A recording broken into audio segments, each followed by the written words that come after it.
SIR এর কাজে যাবার পথে মর্মান্তিক পথ দুর্ঘটনা। জলপাইগুড়ি শিলিগুড়ি জাতীয় সড়কে 10 দরগা এলাকায় কন্টেনারের ধাক্কায় ময়নাগুড়ি বিডিও অফিসের এসআইআর এর দায়িত্বে থাকা কর্মী শম্পা রায়ের মৃত্যু। গুরুতর জখম সহকর্মী পায়েল মহন্ত। সহকর্মী পায়েল মহন্তের সঙ্গে স্কুটিতে করে ময়নাগুড়ি বিডিও অফিসে যাচ্ছিলেন শম্পা। দুজনেই ময়নাগুড়ি বিডিও অফিসের ডেটা এন্ট্রি অপারেটর হিসেবে কর্তব্যরত। এসআইআর এর শুনানি কেন্দ্রের ডেটা এন্ট্রির দায়িত্বে রয়েছেন। পিছন থেকে আসা কন্টেনারের ধাক্কায় গুরুতর জখম হন। জলপাইগুড়ি মেডিকেল কলেজের সুপার স্পেশালিটি হাসপাতালে নিয়ে এলে চিকিৎসকরা শম্পাকে মৃত বলে ঘোষণা করেন। পায়েল মহন্তের অবস্থা আশঙ্কাজনক বলে জানা গিয়েছে।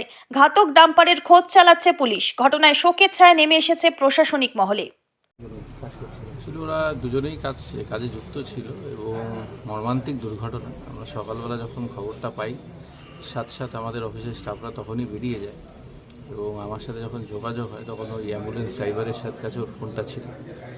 এবার খুবই মর্মান্তিক। আমরা সমবেদনা জানানোর ভাষাও নেই।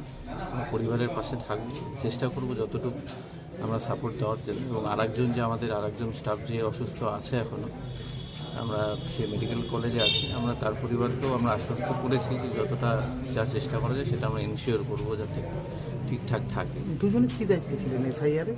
ওরা ডেটা এন্ট্রির কাজে যুক্ত ছিল। ডেটা এন্ট্রি কাজে, তাহলে এসআইআর প্রক্রিয়া তো কিছুটা হলেও একটু ধাক্কা খেলো, মানে এরা গুরুত্বপূর্ণ, সেটা ঊর্ধ্বতন কর্তৃপক্ষকে আমরা জানাবো। ব্যুরো রিপোর্ট, আমাদের টিভি।